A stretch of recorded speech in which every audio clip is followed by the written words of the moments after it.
Welcome back to Envimax, guys. We're here today with another deck profile. Today's deck profile is about Danmachi.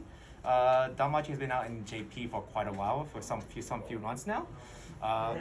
The deck's been doing really well ever since Data Live and Kaguya got hit over in the JP side. And with the upcoming ban list for the English side as well, they also got their Dao and Kaguya hit as well. And so with that, the new top 3 king decks for the English format would undoubtedly be, from my perspective, Mushoku, Danmachi, and actually, not to be honest, it's just 2 actually. Those 2 is off the top of my head, which I think would be very meta over the English side. But with Danmachi coming out very soon over the English side, I might as well give out a deck profile for one of the more meta builds that Japan is using over there, which is the Gate Pans build. Pretty consistent. It's a very technical deck. If you're a new player, the more you use this deck, the more better of a player you become.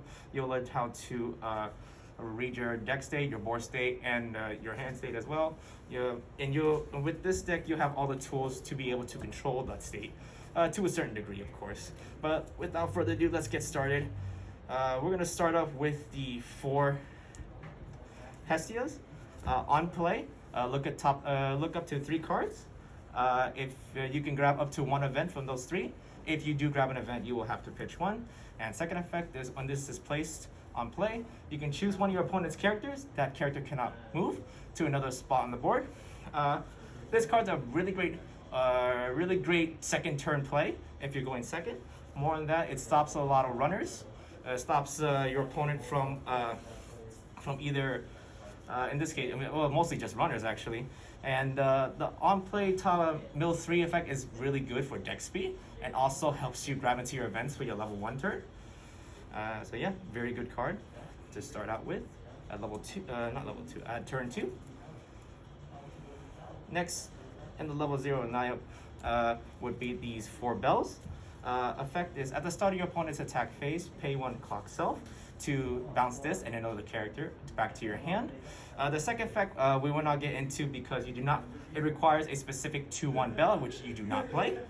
This card is very good, once again, as a turn 2 option because it's essentially a +2 in itself, since it recovers itself and another card you have on board back to your hand. However, the caveat to this card is it does leave your board wide open, and if your deck state is not great, you may be eating all that damage for that turn. However, it does combo pretty well with this level 0 Hestia here, just because you can actually play the Hestia again the next turn, and you can also mill more cards out, grab an event you need or not, or you can just deny your opponent deny your opponent's runner or something, or you can just maybe target one of your opponent's characters in the back row. They just can't move it up or anything, just to deny them one card for an attacker if they need to. It means that they have to either overextend their hand to bring out attackers, or they'll just have to deal with it. Well, anyways, card's very good. Run 4 of them. Next up we have are the 3 Hestia Brainstormers. First effect, whenever you play an event, and it only procs once per turn. When you play an event, you may draw 1, pitch 1. And second effect is a Brainstorm 4 to 4 search. So this card is very good as a hand filter when you hit level 1, because most of your level 1s here only gets played at level 1. But also in the fact that you just get to it adds another tool to scope your hand for that turn or for a future turn later on, and also just Brainstorm 4 just for more deck speed. Just do keep in mind that the first effect is only procs once per turn. So in this case, let's say if you already activated an event for the turn but chose not to draw pitch, if you cannot proc the effect again when you play this second event. Once you play that first event, you either have to use the effect now or never for that turn. So keep that in mind when using this this card. So yeah. Up next we have these 2 event swaps. On play, pay one, pitch a card to look at top 3, add a card to hand. And second effect, pay 1, pitch an event to salvage an event. this card is pretty good for the utility it offers. The look at top 3 added card is very good if you just can't seem to grab your climaxes or events.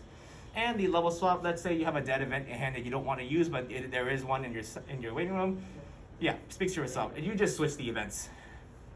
However, this card is all right. I run 2 because I have room. But if anything, I would cut this down to 1. However you want to play is your choice. However, for now, I'll run 2 just because sometimes I do brick hand sometimes.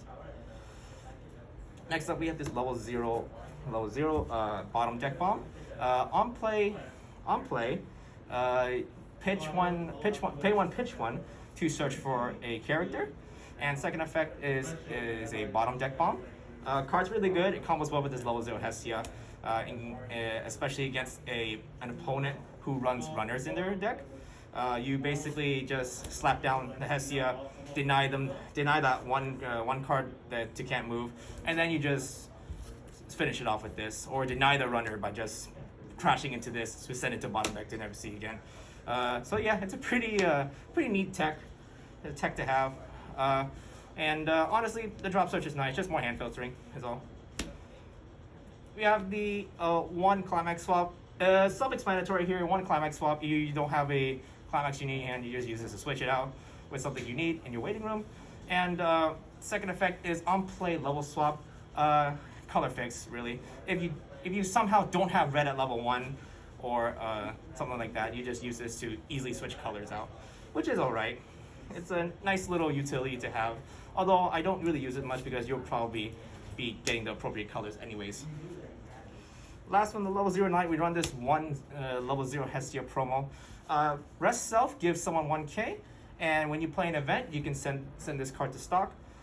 This card is really good due to the fact that if you ever overhand with this build, in which most cases you probably will, you can actually, and you have a lot of these in your hand, you can just slap them down, give someone 1k, play an event, and then just bounce it to the stock, so you have more stock to spend for that turn, and just so you don't neg your hand as well, which is a nice card.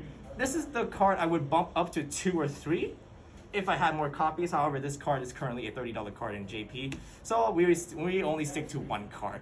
But I would highly recommend running this maybe at 2 or 3. 4, you can run 4, but it's a little bit of an overkill. You don't need that much stock for this deck. To be fair, you only need 4 stock for your top end here. So there's that. So the stock is alright. Honestly, you put in a stock for more compression really. That's all for the level 0 lineup. We're gonna start off with the level 1 lineup now. We're just gonna show these out right now. This is your bread and butter of the deck. You have, if you ever heard about Goblin Slayer's level 1 combo, this is more or less the same thing, but just infinitely better. For the bell here, the bell's first effect, when this card attacks, it gains attack equal to the number of firebolt events you have in your waiting room, which are these. And for each firebolt you have in your waiting room, it gets 1,500 per copy. So this thing gets really big. Second effect, on climax play, you can choose to either search or salvage the Hestia Knife event here. Once again, sound familiar, right? It's Goblin Slayer, really. Now for the Hestia's Knife, it's a level 1 event, no cost. It's also a counter. This card has no color requirement to play, so you can actually play this even if you're off color.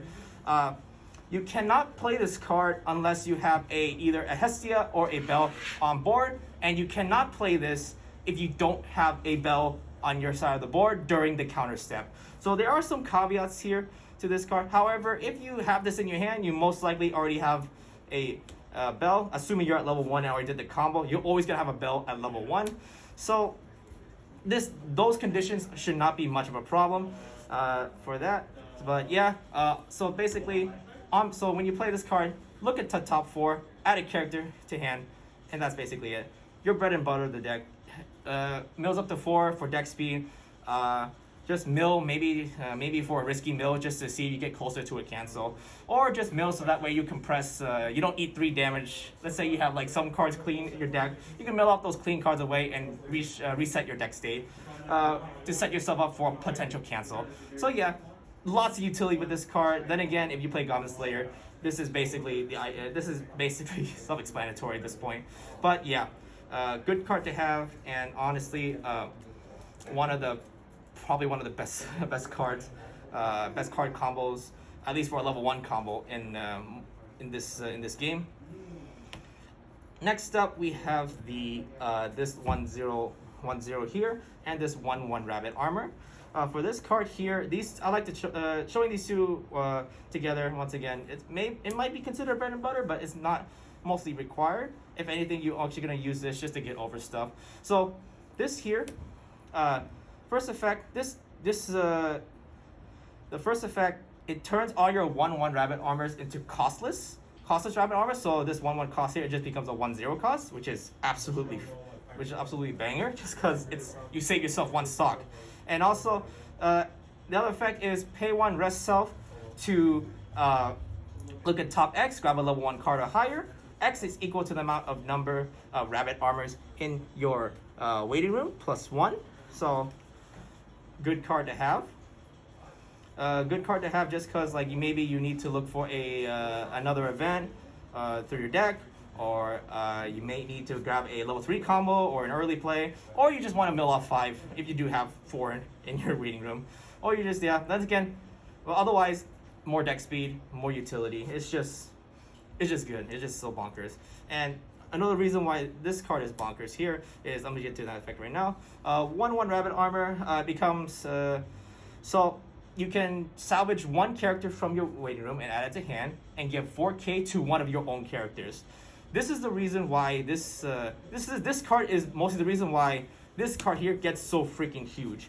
Okay, so let's say you have the most optimal condition for Bell to get max power. Let's say with 4/5 base here, plus another 6K from the on attack 1500 per fireball in waiting room, plus the 4K here. You'll be 10/5 here, 10/5 with full firebolts, 4K here for another 14/5, plus climax 15/5 gets super big. This deck easily gets over standby if you play this optimally. Playing this optimally, you'll probably be playing this 3 times, maybe like for 2 turns. But that's just being optimal. But otherwise, yeah, crazy card. It also does really well against the standby matchup. I mean, if you think about it, they'll probably hand on court anyways, but that's just 1 less hand for them and more for you, really. Next up, on our last of the level 1 lineup, we have the 4 level 1 Firebolts.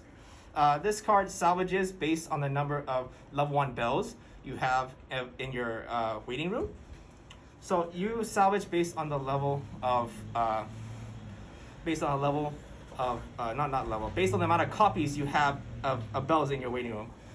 So let's say if you have 3 bells, you salvage you will salvage a level 3, and so on and so forth. So otherwise, this card's not that impressive. It more or less does the same thing as Rabbit Armor, just Rabbit Armor does it better. It's just that this one has a much more harder condition just for having many bells. So you have very little selectivity if you don't have enough bells, level 1 bells in your waiting room. So there's that. But otherwise, you still run 4 just because it gives the bells get power for each copy in waiting room. So yeah, you would run 4 just so you get the max value out of this card. Okay, that's it for level 1 lineup. We only play 1 level 2 of the deck. It's this 2/1 Hestia. On play, pay 1, pitch 1, 2. Choose one of your opponent's climaxes, leave it out, and shuffle the rest back in your waiting room, and shuffle the rest back into the deck. Essentially a Fumio. And on play, choose one of your opponent's characters, send it to memory, and bring it back. So a Blinker. We only run it for the utility. The Fumio never really comes up. Neither does the Blink. But it's a good card to have in case you need it.